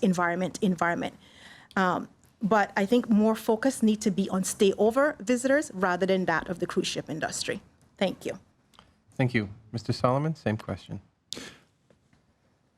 I think I can say that cruise tourism is very, very important to Cayman Islands, but it has been managed properly. The reports will show that cruise tourists that come here, you get a 2% transition rate from cruise tourists that become stay over. So if you even wanted to throw out the number that was previously mentioned of 1.9 million, it means at least 47,000 people will come back as a stay over. So it is one way of increasing stay overs. But that said, if we do a good job and give those persons who come here, regardless of what the number is, because I'm not saying that 1.9 million or 1.2 million as what is guaranteed by FCCA is the right number, but it gives us an opportunity for great advertisement as well. If the proper environment if that first impression is great, but having them lined up on the south or north terminal like cattle in the sun is not making a good impression. And we're actually ruining our business. We need to give a proper customer experience. So we need to protect our environment. So again, I definitely want to take side in terms of those persons who are concerned about piers and the construction of that to make sure that our environment is not damaged. But let's make sure that we know what the numbers are that we want and that it's reasonable and that our infrastructure can support it. Like, where are the public facilities? Am I having to go into private business to use the loo? Or do we actually have some proper facilities? There's a myriad of infrastructure things that needs to be done.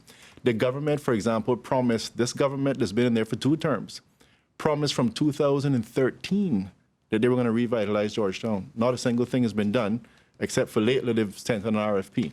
That sort of thing is unacceptable. But let's make sure we protect our environment. Let's find out what the numbers are, and let's make that first impression a really good one. But is cruise tourism good for the country? If managed properly, it is. It translates to 2% of the persons who come here, stay for a week, and for longer periods of time and spend real money into the economy. Thank you. For the next question, I'll be addressing this first to Ms. Mcgall Lumsden. Focuses on health insurance. And health insurance premiums continue to increase annually for many businesses and especially for persons who reach retirement age. What improvements, if any, would you propose to make health insurance more affordable for businesses and especially retirees? Well, as previously mentioned, and I'll focus more on the elderly. In canvassing Georgetown West, it is incredibly depressing to see what has happened to our elderly. And so we need to establish a better way to facilitate the bureaucracy that exists between the elderly that in Georgetown West and Cayman with regards to NAU, because a significant amount of them depend on NAU for their insurance. And every 6 months, they actually have to revisit and be evaluated and then determine if they're actually qualified for that health insurance. What we're doing is marginalizing, ostracizing, and not allowing elderly to have access to good medical facilities, to good Medicare. And I think it's important that we somehow, whether it's concierge services or whether it's the MP or set up a district council to facilitate what is happening with NAU. And I think once we do that, we can then obviously improve the quality of lives when it comes to our elderly, because we're at a stage where you're visiting these elderly, and believe it or not, they're choosing between groceries or going to the doctor. And so some of them are actually staying at home and slowly dying because they do not have the access when it comes to healthcare. Thank you. Mr. Solomon, same question. Yeah, well, definitely health insurance is a major issue. When we can talk about a SHIC program that's costing people somewhere around $190, it is a serious cost for the individual, and it's a serious cost for businesses. And something has to be done about it. I remember running the calculations actually in 2017 with Mr. Connolly. And when you look at what was actually being spent in relation to indigents at Cineco, as well as what was being done in the private sector, I can assure you that what can be done, and I try to make sure that whatever ideas I have is not just all government driven, but includes the private sector. I think that you have a lot of insurance companies, and some would even argue maybe too many insurance companies. So what's happening is the pie is being spliced up so much that rather than having that voluminous fund that would actually be able to accrue the proper interest to be able to translate into real savings for the customer, it is split so much up between insurance companies that it doesn't actually get realized. So I think you need to be able to create somewhat of a national fund that those same players can play in, but everybody's contributing to the one fund.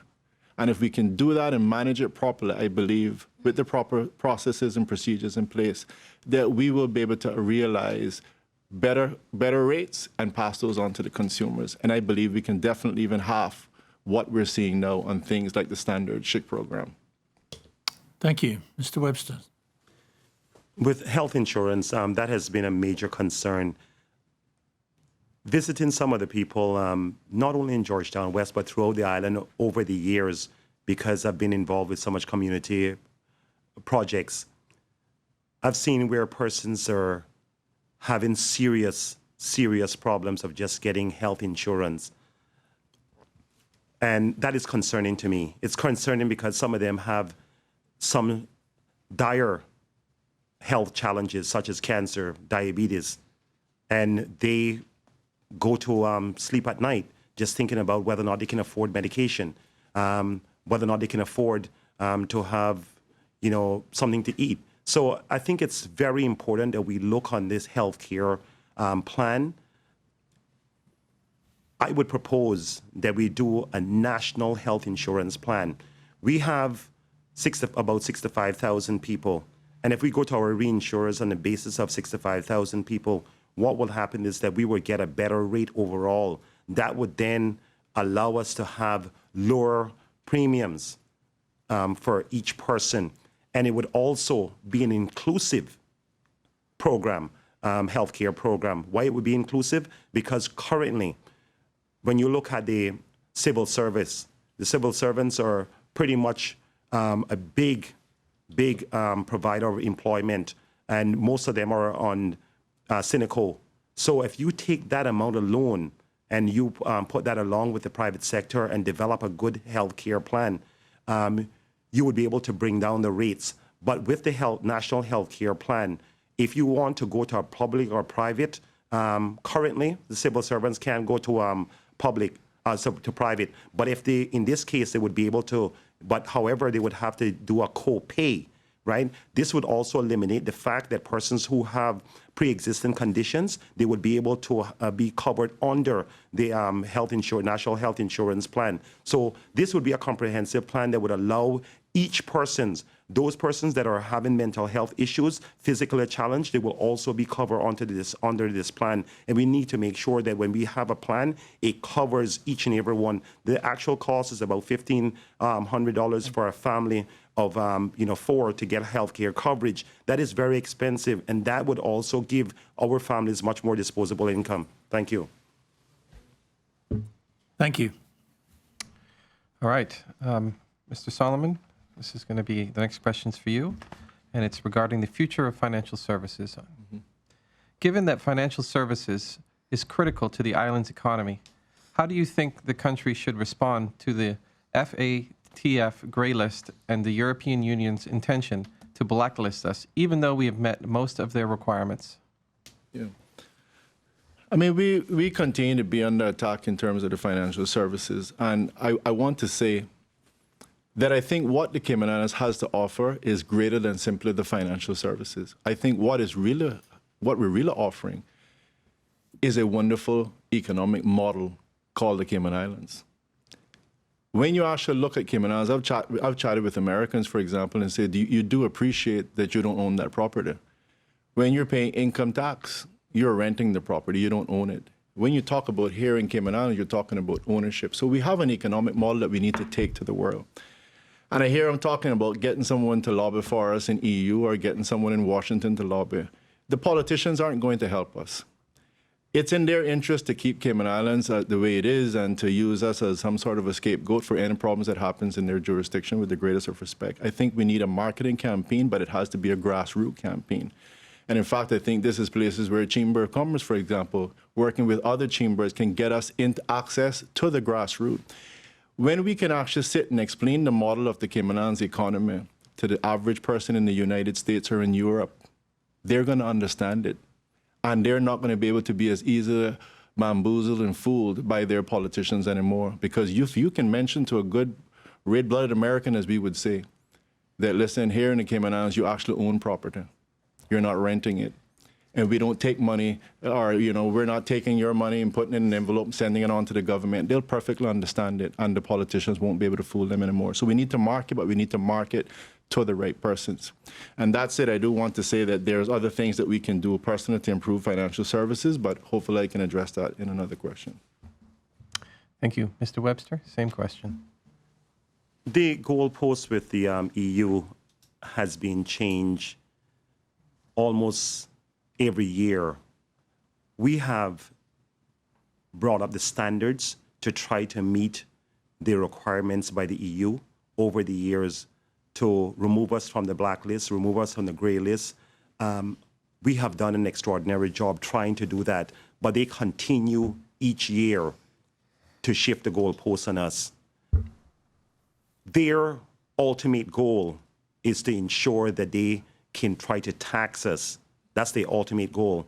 92 different countries outside of the European Union that are faced with the EU saying that these countries are either abusing the tax regime. We're not abusing it, we're just being compliant. We have to look at our market share. Who is actually using most of our financial services, where they're coming from. It's not from the EU. So I think we need to have a team that will sit down with them and say, listen, we have met all of your requirements. We've had, in almost every department now, you have to have a compliance officer, right? Even if you're going to start pumping gas, you're going to have a compliance officer for that. So I think it's about time that we go and renegotiate and say, listen, we have been trying to be compliant, so guess what? I want to ensure that if this is not done, we're going to focus more primarily on our customers, because if we have to keep on putting more pressure on our clients, we're going to lose those clients. So we have to negotiate this right and let them know that we're not playing around anymore. So I think it's important that we focus on better negotiations. Thank you. Thank you, Mr. Webster. Ms. Mcgall, Lumsden? I think of the various criteria that were set out, I think we didn't meet 2 or 3 criteria, which is completely unacceptable to put us on the gray list with the intentions of going to put us on the blacklist. Having said that, I just think it's a political football field, and it really is that simple for me. We're always going to be under attack because the Cayman Islands is not supposed to be exactly in the position that they're supposed to be in. And it's as simple as that. We have to continue to do what is necessary from a compliance standpoint. Yes, absolutely. Are we trying to avoid certain money laundering? Absolutely, we're trying to do that. We're endeavoring to do the best that we possibly can. And I don't think that we could do anything more. It literally boils down to the fact we're not supposed to be where exactly we are when it comes to the financial services that Cayman Islands provide. And it's as simple as that. Thank you. Mr. Webster, for the last question in the third round, I will start with you, and it focuses on employment and the Department of Work. So with regards to the new Department of Work system that has been implemented in recent years, do you consider the system a success? If not, what improvements would you recommend? The current system at the Department of Work, WRC, is not WRKING for all of us. The system was implemented. It was not tested properly. I think they should have had a proper testing of the system with businesses and individuals to do a survey to make sure that before they launched the system that it was tested properly.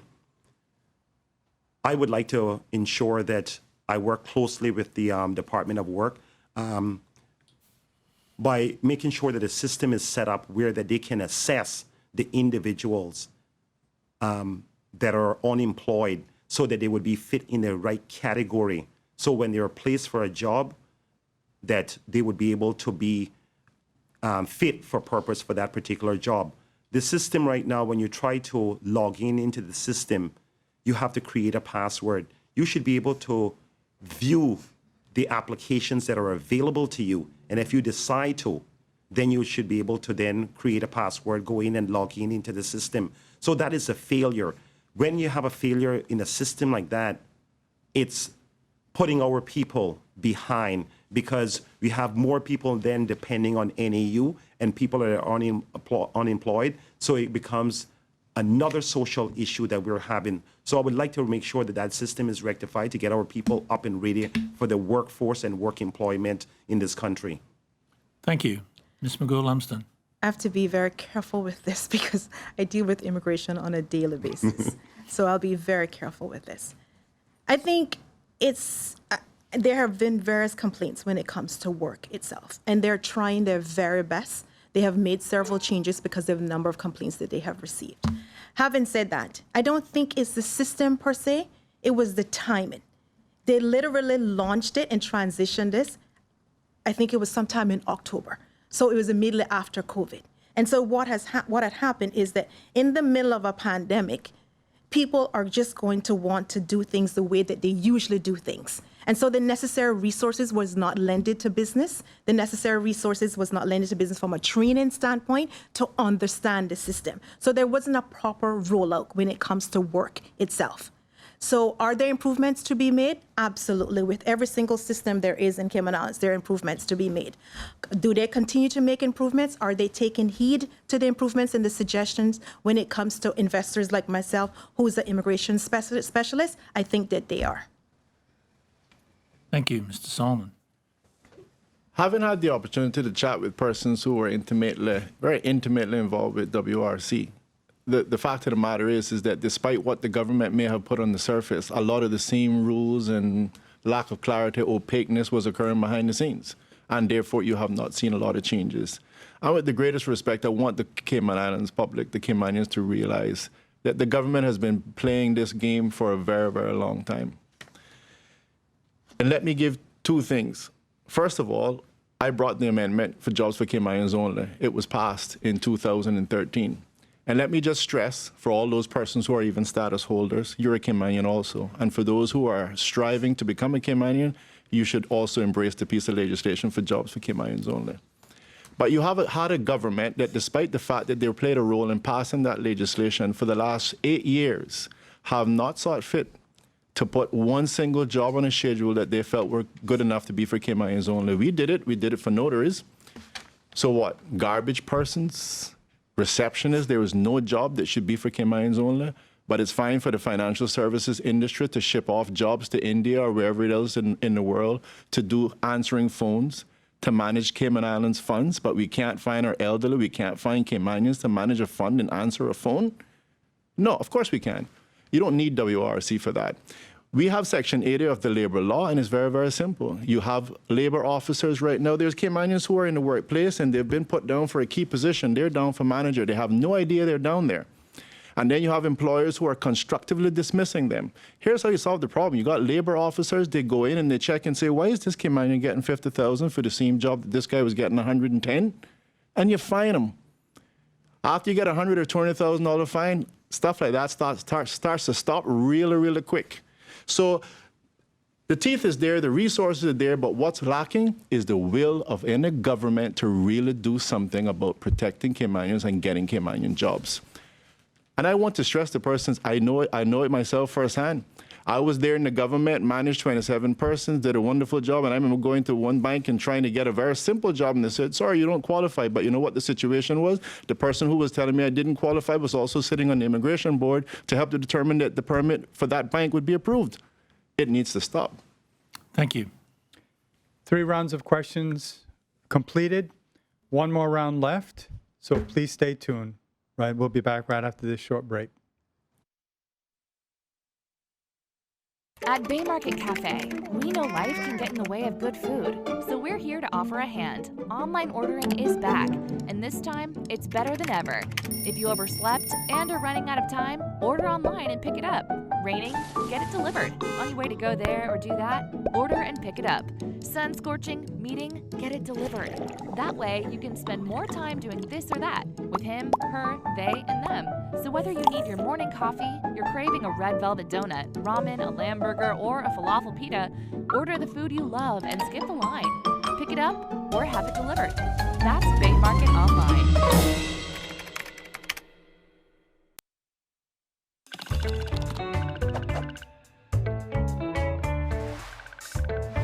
When companies do well, everyone does well. Not just the business owners, but the employees, other businesses, the government, and even the customers. Seriously. To learn how, let's look at how money flows through a company. When a company sells its goods and services, they receive money, which is called revenue. That money is then split up and used in a number of different ways. Some of the money goes to employees. To keep it simple, we'll call this salaries. Some of the money goes to pay for products and services the company needs to keep running. Those expenses are called overheads. Some of the revenue goes to the government in duties and fees. And finally, any money left over goes to the owners of the business as profit. So no matter what products or services a company provides, it's like a machine that takes in money as revenue and spits money out as salaries, overheads, government fees, and profits. It's really that simple. Every dollar that a company takes in gets turned into one of those 4 things. Okay, so how does it benefit everyone when companies do well? Let's take a closer look. First, with salaries. Salaries are important for the economy because most people get most of their income from their employment. Next, government fees. In the Cayman Islands, the vast majority of the government's revenue comes from duties and fees paid by businesses. That money goes to pay for important government services like education, emergency services, healthcare, and infrastructure. Then we have overheads. Quite simply, one company's overhead is just another company's revenue. When a hotel needs supplies, they buy them from local suppliers. Those suppliers turn that revenue into salaries, overheads, duties and fees, and if they're lucky, profit. Some people think that business owners make too much money, but the truth is, the average company only makes 7.5 cents in profit for every dollar in sales. And that's assuming they make a profit at all. The other 92.5 cents goes to pay for salaries for staff, overheads that become revenue of other companies, and duties and fees that pay for the government services we need. In order to become successful, most business owners have to work extremely hard and take a lot of risks. If it wasn't for the ability to make a profit, the owner wouldn't have started the business in the first place.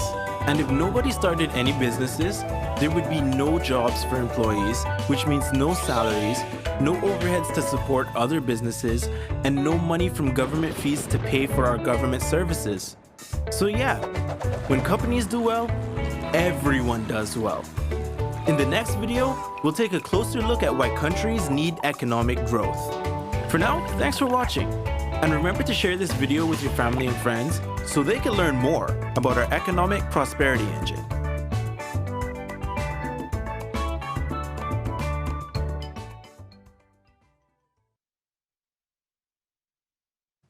Welcome back to the Chamber of Commerce Candidates Forum for Georgetown West. We reached the stage where the final round of questions, and I'll turn this one over to Vice President Dilbert. Thank you, Will. We're going to start off the questions with Ms. Mcgall Lumsden.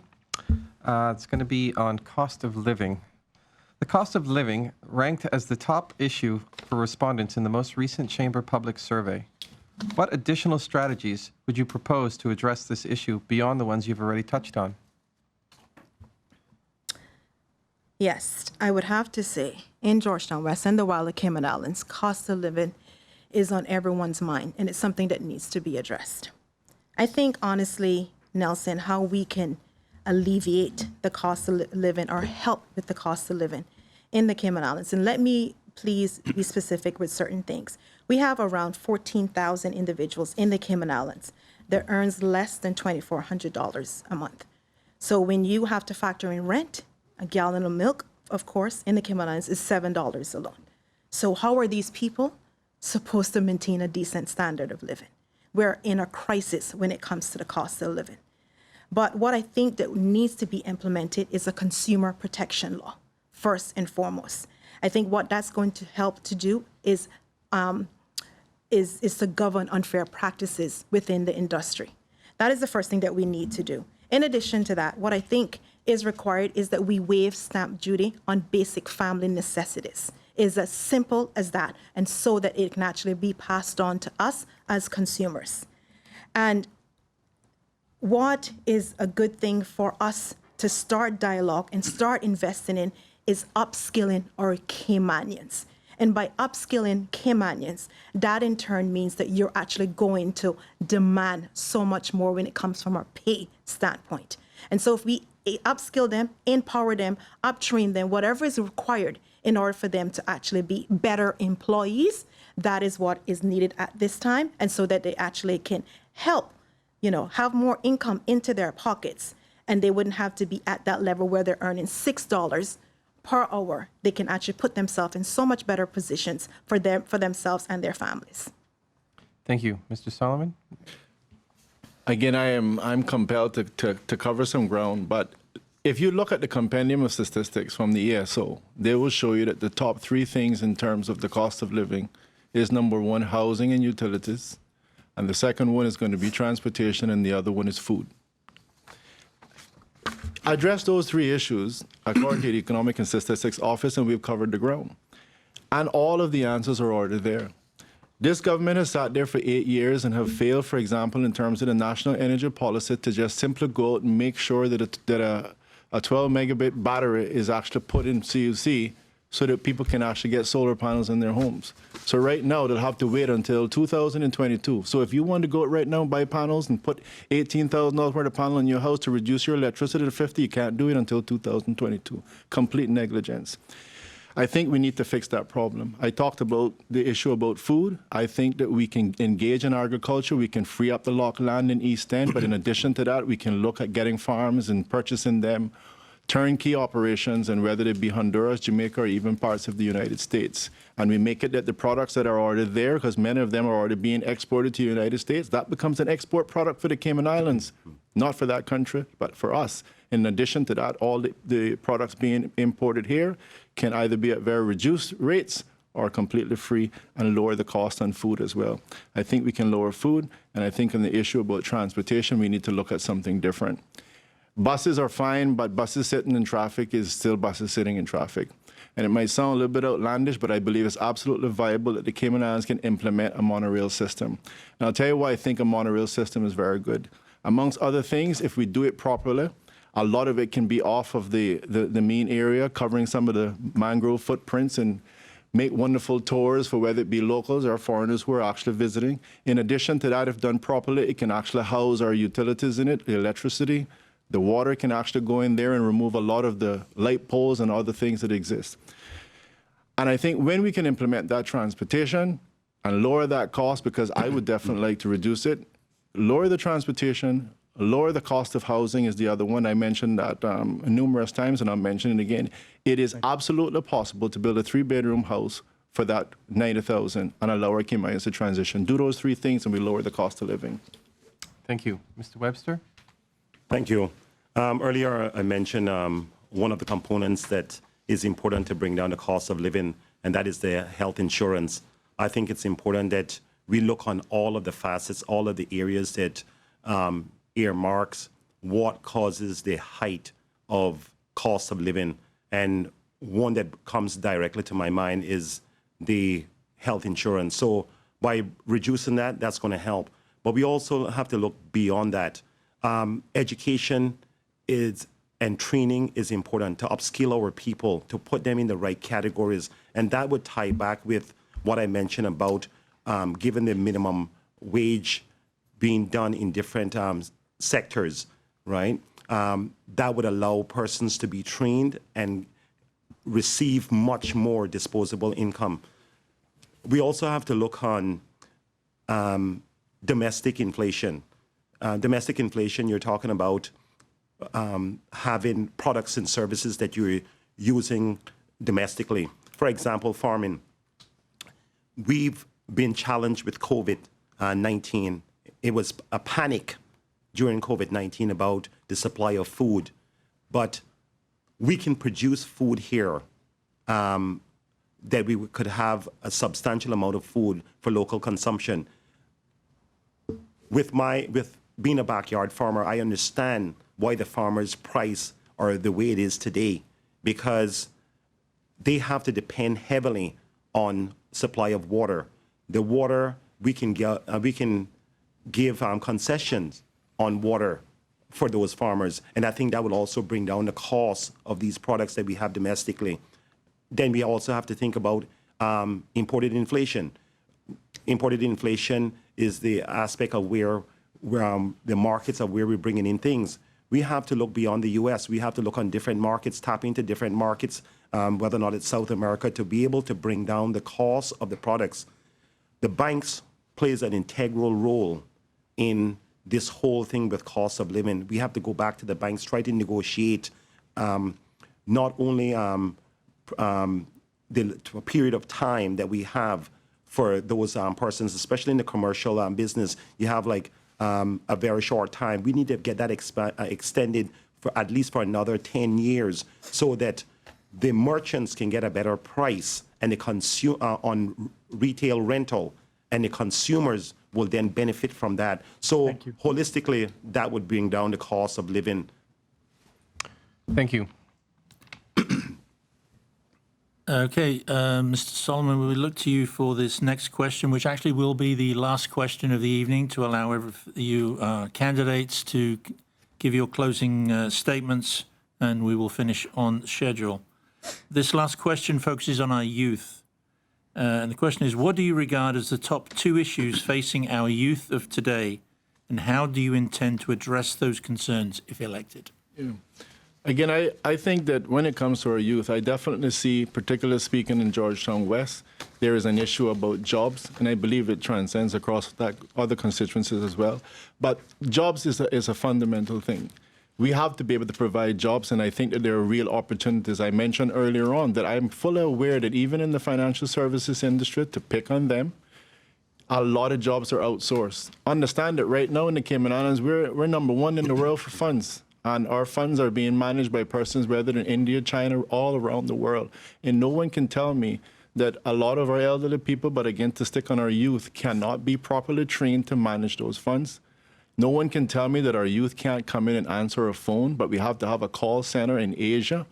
There's a lot of opportunities right now, and they need to actually be exploited, because a fundamental thing is about getting them into jobs. I heard him talking the other day about the fact that many of our young persons are actually suffering from depression. Depression, yeah, because depression, you can't find a job. The other one is the whole issue about drugs. And again, I think we need to look at that comprehensively, holistically, because again, that is in large part because of all the other issues that those individuals are having to deal with in their homes. As I mentioned earlier on, financial problems is a fundamental reason for divorce, and it's also a major reason why a lot of our young persons and older persons as well are turning to alcohol and to illicit drugs. Thank you. Thank you. Mr. Webster, same question. Thank you. It goes back to, our youth goes back to education again. And I keep on saying education because we find that education is important for the development of our youth. I also find that the youth programs that are available for some of our youth is not working. And one of the disconnects that we have when it comes to programs are for youth that are between 16 and 18 years of age. Normally you find like soccer or basketball under 16 or under 15, but that is a period where we are lacking certain programs. We need to make sure that we have programs that can be effective for them.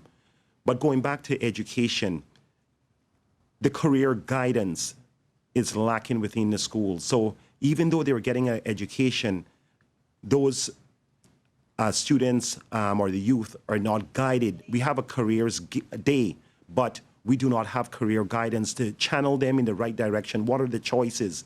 And we have a stigma within our community where youths in the country are under a lot of pressure from peers and family members just by telling them what type of job that they should select. And I think that is unfair. Once they're making an honest dollar, then they should go out there and do that job. And I think that is a major problem in our society.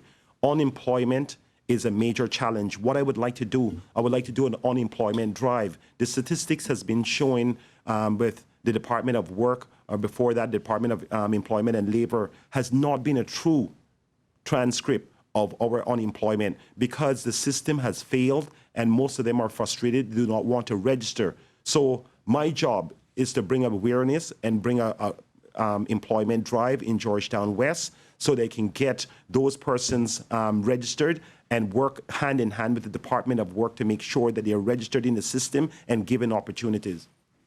Thank you. Ms. Mcgall Lumsden. If I had to identify two top issues that our youth are facing, I have several young people in my family. And I think what continues to be of huge concern is that of mental illness. And mental illness is not just amongst the youth. I think it's in Cayman in general, and it's pretty rampant. And what we need to do, honestly, is remove the stigma that's attached to mental illness. There's so many persons that is suffering from mental illness. But because there's a stigma, they don't seek the help that is required. In addition to that, how do we do that? We bring awareness to the situation or to the illness of mental illness. That's as simple as we can get when it comes to young people. We have young people that are thinking about suicide. We have young people that are depressed, who's suffering from anxiety. There is a significant amount of youth that is suffering from mental illness. So that's first and foremost. And in addition to that, unemployment is huge amongst the youth. What do we do there? As previously mentioned, what we need to do is continue to upskill and empower our Caymanian youth. I think once we try to think and empower them and push upskilling and let them know there's so many other resources that can be lended to them, such as technical and vocational training centers that can help with their upskilling and obviously assist when it comes to jobs. That's an avenue that I hope to explore. That's an avenue that I think that is required at this time, and more resources need to go into technical and vocational training so that we can continue to upskill our young Caymanians and get them into jobs. Thank you. Thank the candidates. We've gone through 17 questions, so well done. Now what we're going to do is going to take a short commercial break, and when we return, each candidate will deliver their closing remarks. So please stay tuned. Behind everything we do is a promise. Better. Better because we care, because we all have a common goal: to be better at cooking, to be better at eating right and taking care of ourselves, to live in a better community, to just feel better. Today and tomorrow and the next day. Do it for you. Do it for them. Do it to prove something to yourself. Do it to carry on a family recipe. Or just because. But when you aim for the stars, better just works. We're Fosters. And we're better. Because of you, because of them, because of this place. And because we care.